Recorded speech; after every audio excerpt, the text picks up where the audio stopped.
Hi everyone, welcome to Aravali Technologies. Myself Kancham Shrija. So ఈ video వచ్చేసి B pharmacy గురించి.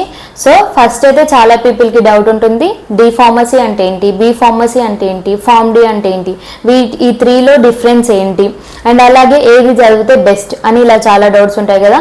So మనం అవి కూడా తెలుసుకుందాం. సో మనమైతే ఈ వీడియోలో బి ఫార్మసీ గురించి అయితే తెలుసుకుందాం. అసలు బి ఫార్మసీ అంటే ఏంటి, బి ఫార్మసీ యొక్క డ్యూరేషన్ ఏంటి, అండ్ బి ఫార్మసీలో ఎలాంటి సబ్జెక్ట్స్ ఉంటాయి, బి ఫార్మసీ అనేది కంప్లీట్ అయిపోయాక మనం ఎలాంటి జాబ్స్ అనేటివి చేయొచ్చు అనేది మనం ఈ వీడియోలో కంప్లీట్గా తెలుసుకుందాం. సో ఎండ్ వరకు చూసేయండి, సో మీకైతే ఒక క్లారిటీ అనేది వస్తుంది. సో మనకి ఫార్మసీలో అయితే 3 టైప్స్ ఉంటాయి. అవే మనకి D pharmacy, B pharmacy and pharm D. So మనకి ఏదైతే బి ఫార్మసీ ఉందో, బి ఫార్మసీ వచ్చేసి అయితే మనకి 4 years డ్యూరేషన్ ఉంటుంది. డి ఫార్మసీ వచ్చేసి మనకి 2 years ఉంటుంది. ఏదైతే ఫార్మ్ డి ఉందో అదైతే మనకి 6 years అనేది ఉంటుంది.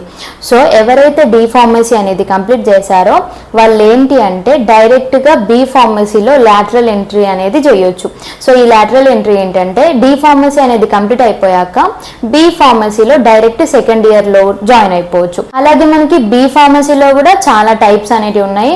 సో మనకి బి ఫార్మసీ జనరల్ అవ్వచ్చు, బి ఫార్మసీ హార్న్స్ అవ్వచ్చు, బి ఫార్మసీ ఆయుర్వేద అవ్వచ్చు, ఇలా చాలా టైప్స్ అనేటివి ఉన్నాయి.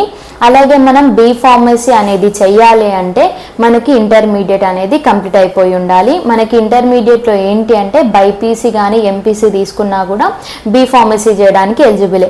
అలాగే మనకి ఇంటర్మీడియట్లో ఏంటి అంటే 50% మార్క్స్ అనేటివి కూడా ఉండాలి. సో మనకి అడ్మిషన్ ప్రాసెస్ వచ్చేసి బి ఫార్మసీకి ఎంట్రన్స్ టెస్ట్ అనేది ఉంటుంది. స్టేట్ లెవెల్ ఉంటుంది, మనకి నేషనల్ లెవెల్ ఉంటుంది. స్టేట్ లెవెల్ అయితే మనకి టీఎస్ఎంసెట్ కావచ్చు, ఏపీఎంసెట్ ఎగ్జామ్ అనేది ఉంటుంది. సో మనకి నేషనల్ లెవెల్ అయితే GPAT అనే ఒక ఎగ్జామ్ ఉంటుంది, గ్రాడ్యుయేట్ ఫార్మసీ యాప్టిట్యూడ్ టెస్ట్ అనేది ఉంటుంది. సో ఇది రాసినాక కూడా మనం నేషనల్ లెవెల్ కాలేజెస్లలో కూడా జాయిన్ అవ్వచ్చు. సో మనకి బి ఫార్మసీకి ఎంత ఫీ ఉంటుందంటే ఒక్కో కాలేజ్లో ఒక్కో ఫీ అనేది ఉంటుంది. బట్ అప్రాక్సిమేట్గానైతే మనకి 40,000 to 1 lakh వరకు అయితే ఉండొచ్చు. సో మనకి బి ఫార్మసీలో ఎలాంటి సబ్జెక్ట్స్ ఉంటాయి అనేది తెలుసుకుందాం. మనకి ఫార్మాసిటికల్ అనాలిసిస్ ఉంటుంది, అలాగే బయోకెమిస్ట్రీ ఉంటుంది, అలాగే మనకి ఫార్మకాలజీ ఉంటుంది, అలాగే మనకి ప్యాథోఫిజియాలజీ ఉంటుంది, కమ్యూనికేషన్ ఉంటుంది, అలాగే మనకి ఏంటంటే మెడిసినల్ కెమిస్ట్రీ అనేది ఉంటుంది. సో ఇలాంటి సబ్జెక్ట్స్ అనేటివి మనకి బి ఫార్మసీలో ఉంటాయి. సో మనకి బి ఫార్మసీ అనేది వన్స్ కంప్లీట్ అయిపోయాక హైయర్ ఎడ్యుకేషన్ ఏంటి, హైయర్ స్టడీస్ ఏం చేయొచ్చు అంటే మనమైతే ఎం ఫార్మసీ అనేది చేయొచ్చు, అలాగే PhD వరకు కూడా వెళ్ళొచ్చు. కెరీర్ ఆపర్చునిటీస్ అనేవి ఎలా ఉంటాయి వన్స్ బి ఫార్మసీ అనేది కంప్లీట్ అయిపోయాక ఎలాంటి జాబ్ రోల్స్ ఉంటాయంటే మనకి లైక్ మెడికల్ రిప్రజెంటేటివ్ అవ్వచ్చు, మనము ఫార్మా కంపెనీస్ కూడా బిల్డ్ చేసుకోవచ్చు. ఎందుకంటే మనం B pharmacy and M pharmacy complete అయిపోయిన సర్టిఫికేషన్స్ ఉంటాయి కదా, వాటి ద్వారా మనం ఫార్మసీ కంపెనీస్ అనేటివి కూడా పెట్టుకోవచ్చు. అలాగే మనకి ఏంటంటే డ్రగ్ సేఫ్టీ అసోసియేట్ ఉంటుంది, డ్రగ్ ఇన్స్పెక్టర్ ఉంటుంది, అలాగే మనకి క్లినికల్ రీసెర్చర్ అసోసియేట్ ఉంటుంది, సైంటిఫిక్ రైటర్ ఉంటుంది. సో మనకి ఇలాంటి జాబ్ రోల్స్ అయితే ఉంటాయి. అలాగే మనకి శాలరీస్ అనేటివి ఎలా ఉంటాయి అనేది తెలుసుకుందాం.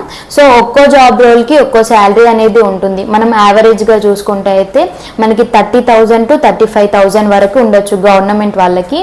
సో మనకి ఎక్స్పీరియన్స్ అనేది ఇంక్రీజ్ అయిన కొద్దీ శాలరీ కూడా 50,000 వరకు ఇంక్రీజ్ అనేది అవుతుంది. మనకి ప్రైవేట్లో అయితే 15,000 నుండి 20,000 వరకు అయితే ఉంటుంది. సో ఈ వీడియో వల్ల మీరు కొంచెం ఇన్ఫర్మేషన్ అనేది గెయిన్ చేశారనుకుంటే లైక్ అయితే చేయండి. అలాగే మీకు ఇంకేమైనా బి ఫార్మసీకి రిలేటెడ్ అయిన డౌట్స్ అనేటివి ఉంటే కూడా కామెంట్ చేయండి. అలాగే మీకు ఇంకేమైనా ఎడ్యుకేషన్కి రిలేటెడ్ అయిన వీడియోస్ కావాలంటే కూడా కామెంట్ చేయండి. సో మనకి ఇంటర్మీడియట్ అనేది కంప్లీట్ అయిపోయాక ఎలాంటి గ్రూప్స్ అనేటివి తీసుకోవచ్చు, ఏ గ్రూప్ తీసుకుంటే బాగుంటుంది అనే వీడియోస్ కూడా మన ఛానల్లో ఉన్నాయి. సో మీకు నచ్చినట్లయితే లైక్ చేయండి, షేర్ చేయండి, కామెంట్ చేయండి. And thank you for watching. Subscribe to my channel.